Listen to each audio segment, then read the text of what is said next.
Bonjour et re-bienvenue sur la chaîne The Nest of Joy. On est en 2021. Merci Seigneur, merci Seigneur. Vraiment, c'est une grâce. Je vous souhaite une bonne, une belle et heureuse année 2021. Vraiment, 2020 a été une année, moi je l'ai trouvée très longue, en même temps très courte, bizarrement. Mais depuis le début d'année jusqu'en décembre, il y a eu tellement de choses, tellement de choses. On n'en parle pas de la pandémie, mais vraiment de belles choses et également vraiment des choses qui nous ont attristés. Mais le Seigneur reste sur le trône, le Seigneur reste bon. Vraiment, je vous souhaite une belle année, que l'année 2021 soit meilleure que celle de 2020. Si pour vous, 2020 était votre année, que 2021 soit encore le top de 2020. Si vraiment vous avez vécu des douleurs en 2020, que 2021 vraiment soit une année de réjouissance, une année de joie et de paix.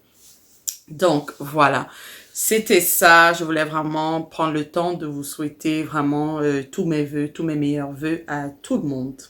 Que le Seigneur vous bénisse. Alors, on va entrer dans le sujet. Comme le titre le dit, je vais vous raconter un peu ma réaction lorsque j'ai su que j'étais enceinte. Encore. Ouais, encore. Donc, nous étions en 2017 lorsque j'ai su que j'étais encore tombée enceinte. Honnêtement, pour être vraiment, j'essaye vraiment d'être transparente parce que je sais ce que le Seigneur a mis dans mon cœur et je prie vraiment que ce que j'ai à dire puisse aider quelqu'un, aider une maman, aider une femme, aider un couple. Ce n'est pas évident. Ce n'est pas évident. Mes jumeaux, si vous avez vu la vidéo de mes jumeaux qui étaient malades de 2016 à 2017, je vais la laisser juste là. Mes jumeaux étaient très malades. Et pendant leur maladie, vu que j'avais arrêté d'allaiter, ils étaient hospitalisés aux soins intensifs. Je tirais le lait pendant je crois peut-être pendant 1 ou 2 mois. Ensuite, j'ai juste arrêté parce qu'ils devaient même plus manger. Donc, mon cycle est revenu. Et pendant mon cycle, je suis tombée enceinte. Au départ, lorsque je l'ai su, je sais pas exactement c'était quoi ma réaction, mais je sais que quelques jours après, j'ai vraiment haï ma vie. J'ai vraiment haï ma vie. Mes jumeaux étaient encore... Non, en fait, un était encore à l'hôpital, l'autre était sorti, mais celui qui était encore à l'hôpital était vraiment mal. Il était pas bien. Je devais tout le temps... je restais à l'hôpital avec lui, en fait. Et je rentrais des fois à la maison pour prendre des vêtements, pour me changer, pour voir... J'ai une autre fille qui était... j'avais un bébé qui était à la maison. Donc, des fois, je faisais les tours avec mon mari comme ça. Et honnêtement, ma réaction face à cette grossesse a été... je dirais pas que ça a été ça a été un choc quand même, parce que je m'y attendais pas. Je m'y attendais pas, mais aussi, je me demandais, mais comment on va faire? On a les enfants qui sont malades. Les jumeaux n'avaient que 5 mois. Ouais. Ils avaient 5 mois. Et je me disais, mais Seigneur, comment? Et je me souviens, j'étais tellement mal, je ne voulais le dire à personne, je voulais que personne soit au courant. Et j'avais tellement des mauvaises pensées qui me sortaient par la tête, comme quoi enlève, personne ne saura, de toute façon personne ne sait pour le moment, tu l'as déjà fait. Si vous avez vu ma vidéo où je parle de mon témoignage, la 3e partie, je pense que j'étais comme à 2 mois lorsque il y avait une maman qui m'a beaucoup encouragée, qui m'a prise, aller me faire marcher dans le parc. Et elle m'a juste écoutée, elle m'a vraiment juste écoutée. Je parlais, je lui disais comment je me sentais, je lui disais comment ça va être difficile, comment les enfants sont malades, comment les enfants sont encore jeunes. Ma première venait juste d'avoir 1 an et quelques, les jumeaux avaient 5 mois et là j'étais enceinte d'à peu près comme 2 mois. Donc on a terminé en prière et puis je suis rentrée à la maison. Ensuite, vraiment ce qui a été le plus difficile, c'était les paroles des gens. je peux dire que la grossesse, même par la grâce de Dieu, le Seigneur me fait vraiment grâce. Autant il m'a rendu très fertile. Le Seigneur m'a rendu très fertile. Comme mon mari dit, il suffit juste que je te dise bonjour, tu tombes enceinte. Bon, ça c'est en blague. Mais vraiment, je n'ai vraiment pas jamais expérimenté les vomissements ou des nausées, des crachats, des trucs comme ça là pendant mes grossesses, pendant vraiment toutes mes grossesses. Ça se passe super, super bien. Vraiment par la grâce de Dieu, c'est juste le ventre qui grossit, sinon je n'ai aucun symptôme de femme enceinte, comme j'entends souvent et tout. Bon, des envies, par exemple, des trucs comme ça, envie de manger tel truc, ça c'est souvent fréquent. Mais les malaises, les choses comme ça, je les expérimente pas vraiment beaucoup. Donc, en réalité, la chose qui m'a vraiment le plus affectée, c'était le regard des gens, ce que les gens disaient. Qu'est-ce que les gens vont dire, c'est quelque chose qui peut vraiment nous démoraliser en fait. C'est quelque chose qui peut vraiment nous tuer, quand je dis tuer, c'est vraiment la personne que nous sommes. Le regard extérieur, la pression que nous avons du regard des autres dans ce que nous faisons, c'est quelque chose qui peut vraiment anéantir une vie en fait. Et bien que j'avais des gens qui étaient contents pour moi, des gens qui me bénissaient, qui me disaient combien je suis bénie, combien le Seigneur est vraiment grand, qui bénissaient le Seigneur. Il y avait aussi beaucoup de bouches qui d'une certaine façon, qui me regardaient comme étant un peu irresponsable, qui me regardaient comme si je ne sais pas ce que je fais, comme si je n'ai vraiment pas la tête sur les épaules en fait. Et il y en a qui me l'ont dit que c'est assez, il faut que j'arrête, il est temps de juste arrêter. Et en tant qu'humain, vraiment, même si nous avons des personnes qui vont nous bénir, qui vont être heureux pour nous, lorsque nous avons des personnes qui ne sont pas en accord avec ce qu'on fait, qui n'approuvent pas ce qu'on fait, qui veulent nous donner comme de la morale et tout ça, généralement l'être humain est plus porté par ce qui est négatif. Ce qui va plus nous affecter, c'est ce côté, même si c'est une petite partie, une infime partie, c'est ce côté négatif qui va beaucoup nous affecter. Mais je sais aujourd'hui que c'est un choix. Je choisis, le Seigneur nous dit même de choisir la vie ou la mort. Donc tu peux choisir de t'appuyer sur les bénédictions, de t'appuyer sur ce qui va bien, de t'appuyer sur ce qui est bon et de choisir de ne pas t'attarder sur ce qui est mauvais, ce qui ne va pas et tout le reste. Donc, moi, en tout cas, en ce moment-là, j'avais vraiment choisi le mauvais. Je m'apitoyais sur moi-même. Je me demandais comment je vais faire. Je me traitais vraiment d'irresponsable. Je voulais pas dire aux gens. Je cachais. Comme vous voyez toujours, j'avais toujours des gros boubous. J'avais toujours des gros vêtements. Et je peux comprendre lorsque une femme qui est encore sous la dépendance, par exemple, une femme qui est mariée, et peut-être ils n'ont pas assez de moyens, ils vont vivre chez soit la famille de la femme ou la belle famille, la famille de l'homme. Et c'est la famille qui s'occupe de l'enfant, des enfants. Et si la femme continue d'accoucher, ça peut devenir un fardeau. Et je peux comprendre que peut-être la maman ou la belle-mère puisse dire, hey, il faut vous calmer avec les enfants, vous voyez. C'est parce que les enfants dépendent maintenant d'autres personnes que juste leurs parents. S'il y a quelqu'un, peut-être des amis qui vous comptez sur eux pour acheter les couches des enfants, vous comptez sur eux pour amener les enfants à l'école, pour élever ces enfants, je peux comprendre que oui, ils ont un droit de dire, de parler dans votre vie familiale, par exemple. Mais lorsque ce sont des personnes responsables, des personnes qui sont capables de donner un toit à leurs enfants, de vêtir leurs enfants, d'apporter de l'amour, d'apporter de l'épanouissement dans la vie de leurs enfants.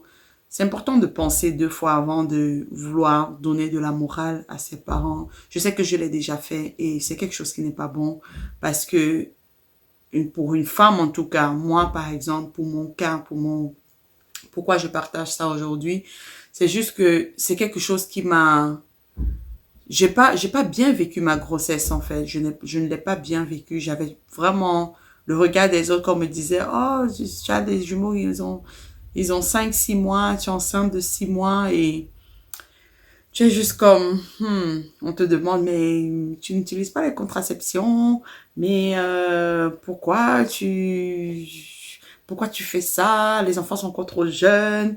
Je peux comprendre, oui, c'est poussé par l'amour parce qu'on se dit, ça doit être difficile pour la maman, ça doit être difficile pour le couple. C'est quelque chose, et c'est pas facile. Honnêtement, c'est pas facile. Ça n'a pas été facile d'avoir, à un moment, j'avais 4 enfants qui mettaient les couches. Ma première, elle mettait juste les pull-ups pour dormir. Les jumeaux mettaient les couches et le bébé, quand elle est née, elle mettait les couches. Donc, j'avais 4 enfants à nettoyer. J'avais 4 enfants à laver sur le coup et c'est quelque chose qui n'a pas été facile. Et je comprends que vraiment c'était poussé par l'amour et je n'en doute pas. C'est juste que souvent nos paroles, bien qu'elles soient aisées de bonnes intentions, souvent elles ne produisent pas de bons fruits. Et vraiment, on doit demander beaucoup, beaucoup la sagesse au Seigneur lorsqu'on est face à des situations comme ça. Je sais que j'ai été très maladroite également dans ce truc. Mais voilà, c'est quelque chose que je voulais partager. Je bénis vraiment le Seigneur parce que dans toutes circonstances, le Seigneur sait, je pense honnêtement, vraiment, si j'étais dans le monde et je ne connaissais pas le Seigneur, sûrement cette grossesse, je l'aurais enlevée, vraiment. Et parce que j'ai eu beaucoup, beaucoup cette pensée. Je me souviens, souvent, je descendais les escaliers de chez moi parce que on habitait dans un appartement, on était au 3e étage. Il y avait souvent une voix qui me disait, oh, jette-toi dans les escaliers, ce n'est que le début. L'enfant va sortir, tu vas juste saigner, jette-toi dans les escaliers. Quand je descendais les marches, il y avait une voix qui me disait, oh, saute une marche, comme ça tu vas tomber, tu vas escalader et puis l'enfant va sortir. Il y avait tellement cette voix d'enlever cet enfant que des fois je me disais, oh Seigneur, c'est parce que je suis dans le Seigneur. Seigneur, vraiment, c'est parce que je te connais, je ne peux plus faire ça aujourd'hui, mais c'est quelque chose qui est mal. C'est mal également et c'est pas une bonne pensée. Au lieu de bénir le Seigneur, j'étais juste là à me morfondre. J'étais juste là à regretter ma vie. Et je pense que cet accouchement, le Seigneur a tellement été présent. Ça a été mon premier accouchement où j'ai fait tout naturellement. Parce que les 2 premiers, j'ai été provoquée, j'ai pris l'épidurale. Cette première grossesse, c'est où j'ai tout senti. J'ai vraiment littéralement tout senti. J'ai vécu toutes mes contractions. J'ai tout poussé toute seule, par la grâce de Dieu bien sûr, mais ce que je suis en train de dire, c'est la seule grossesse où j'ai expérimenté vraiment l'accouchement. C'est quoi l'accouchement? Vraiment de façon vraiment naturelle. Et en grandissant, cet enfant a été... Je n'ai même pas les mots, je ne sais même pas quoi dire. Cet enfant, Yael, c'est un enfant, c'est vraiment la douceur. C'est la douceur. Yael ne peut pas être dans la maison. Et moi, je suis dans la cuisine. Qu'elle ne vienne pas me demander, maman, est-ce que je peux t'aider? Honnêtement, devant le Seigneur, je ne pense pas que c'est déjà arrivé une fois. Elle va être en train de jouer, à moins qu'elle soit endormie, ou bien elle soit dehors en train de jouer. Mais si elle est dans la maison, même si elle est en train de jouer en haut, à chaque fois, elle va descendre. Si je suis assise dans le canapé, elle va dire, maman, tu vas bien? Je vais dire, oui, je vais bien. Elle va dire, ok. Elle va remonter jouer. Si je suis dans la cuisine, elle va venir me demander, maman, est-ce que je peux t'aider? Si je trouve quelque chose je lui trouve quelque chose à faire, elle va m'aider.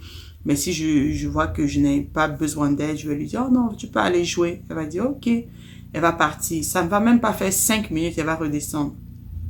Maman, est-ce que tu as fini? Je lui dis non. Maman, est-ce que je peux t'aider? Et là, je cherche quelque chose, je cherche, je me dis, ok, qu'est-ce que je peux lui donner? Et elle, c'est vraiment comme ça. Quand on se dit bonne nuit, quand c'est la nuit, le temps de se coucher, elle va me faire un câlin, elle va me faire un bisou, elle va me dire qu'elle m'aime, elle va monter dans sa chambre. Elle va même pas faire 2 minutes, elle va redescendre, elle va me dire, maman, est-ce que je t'ai fait un câlin? Je dis, oui, elle, tu m'as fait un câlin. Est-ce que je te fais un bisou? J'ai dit oui, tu m'as fait un bisou. Est-ce que je te dis que je t'aime? J'ai dit oui, Yael, tu m'as dit que tu m'aimes. Elle a dit ok. Et puis elle remonte. Et puis elle va redescendre. Des fois, elle va redescendre. Pas tout le temps. Mais des fois, quand elle redescend, elle va dire, mais je te fais un câlin quand même. Et elle va revenir, elle va me faire un autre câlin. Elle va revenir, elle va me faire un autre bisou. Elle va revenir, elle va me dire encore qu'elle m'aime. Et c'est vraiment, quand je me lève le matin, toujours la même. Honnêtement, c'est la seule qui va me demander si j'ai bien dormi. Et elle va toujours me demander, maman, est-ce que tu as bien dormi? Je dis oui, oui. Ou bien je dis, oh non, pas trop, j'ai un peu mal au dos. Elle dit, oh maman, faut aller te coucher. Oh maman, faut te reposer. En tout cas, c'est juste extraordinaire. Je n'imagine même pas si le Seigneur avait regardé à ce que je pensais, avait exaucé les pensées que j'avais pendant la grossesse de cet enfant. Et aujourd'hui, je vois vraiment elle est vraiment une bénédiction. Comme on dit, les enfants sont une bénédiction. Les enfants sont l'héritage de l'Éternel. C'est vraiment mon héritage. C'est vraiment ma bénédiction. Je dis vraiment merci au Seigneur pour cet enfant. Elle a 3 ans aujourd'hui. Yael, elle a 3 ans aujourd'hui. On pensait qu'elle allait naître le 1er. J'étais due pour le 26 décembre d'ailleurs. Et on se disait que bon, elle va sûrement naître comme le 1er janvier 2018. Mais bon, elle est venue le 3 janvier à 3 heures. À 3 heures, oui. Le 3 janvier à 3 heures. Et vraiment, j'ai béni le Seigneur. Ça a été un long parcours avec elle. Elle est toute propre depuis, ça fait presque 5-6 mois qu'elle est propre. Et vraiment, je suis juste bénie. Donc, je veux juste encourager quelqu'un. Je veux vraiment encourager quelqu'un. Si tu as vécu des paroles comme ça, où on a pensé que tu étais irresponsable, où on a pensé que tu étais très bête, tu ne savais pas ce que tu faisais, que c'était assez et que le Seigneur t'a encore donné un autre enfant. Vraiment, juste rendre grâce. Tu ne sais pas c'est quel prophète que le Seigneur a voulu donner à cette terre et il a voulu passer par toi. Tu ne sais pas c'est quel roi, tu ne sais pas c'est quel pasteur, tu ne sais pas c'est quel apôtre. Et vraiment, juste rends grâce à Dieu, dis juste merci au Seigneur et demande-lui la force parce qu'on a besoin de force. Ça prend de la force, ce n'est pas quelque chose d'évident. C'est quelque chose qui est difficile des fois, mais le Seigneur nous aide. Le Seigneur nous aide et voilà, c'est ça.